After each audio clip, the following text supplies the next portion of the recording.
All right, hello, COM 355, SCOM 355. It's your Professor Duckett here, and I just wanted to hop on and give you a quick run through of some other things, other tools that Mention Mapp makes available. So we're talking about using Mention Mapp to visualize our social networks and to help us make some analysis-driven decisions regarding what we're seeing. So let's hop into Mention Mapp again. You'll have to sync it with your personal Twitter account, and the free tool will pop up. And then if you're logged in with your personal account, a network will automatically start to form with your account as the central node, and then you'll have these other nodes kind of emerging that you are closely connected to. So I believe the tool collects it analyzes the last 200 mentions. So the first map that forms is the Mention Mapp. You can X out of this. So you can then take this tool, look at the mentions, you can dig into each one of these nodal structures and make them the central node and see their networks as well. So I can type in or highlight any one of these three connected account ties that I have and then dig into those. Let's say I wanted to see who's retweeting and mentioning. So the first one just focuses on mentions in general, and the next kind of shows you which accounts are generally retweeting you the most. So you can see the network reforms based on retweets, and a new map forms as a result of that. If I want to go a step further, I can create a retweet cloud based on my personal network. Let's see if I can zoom in a little bit more. So it just takes those nodal structures and turns them into kind of a word cloud. And if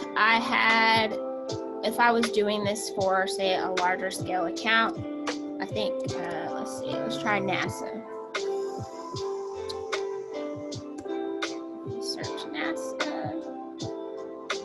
So you see, if I select an account that has more connections, has a larger network than I do, you can see how this can be helpful. So the color coding for each of these different kind of retweet clouds shows how, okay, red means that this is kind of a negative sentiment connection in our network. Green means that it's positive, and then kind of this golden faded out gold tannish color means that it's neutral.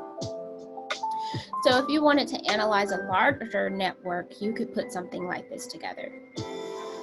And then if I want to save, I can either just right click and save as. I can screenshot here. I can also dig into any one of these. If I press that one, kind of see what type of tweets they have going that mention our channel.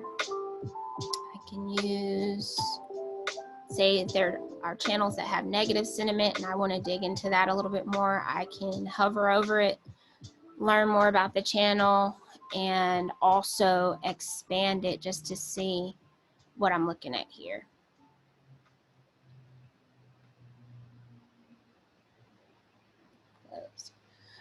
So yeah, so each one of these, within each one of the retweet cloud displays that Mention Mapp gives, if you use this option, you can hover over it, learn something, then you can click it, and then it'll give you a list of tweets where your initial nodal structure or your central node or the NASA channel for this example is mentioned.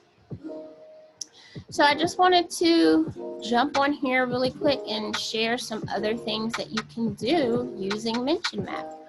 So I hope that as you start to finalize your brands and the nonprofit organizations that you're going to be working with for this class, I hope that you'll start to kind of pull their channel into this tool and learn more about them, learn more about their social network, the edges and the different influential nodes that they're connected to, accounts that they're connected to, how they're being mentioned, how they're being retweeted, and then the sentiment, negative, positive, or neutral sentiment undergirding each one of those content posts in social.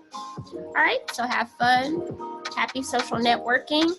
Try it for yourself and then try it for a brand or an account channel that you're interested in learning more about.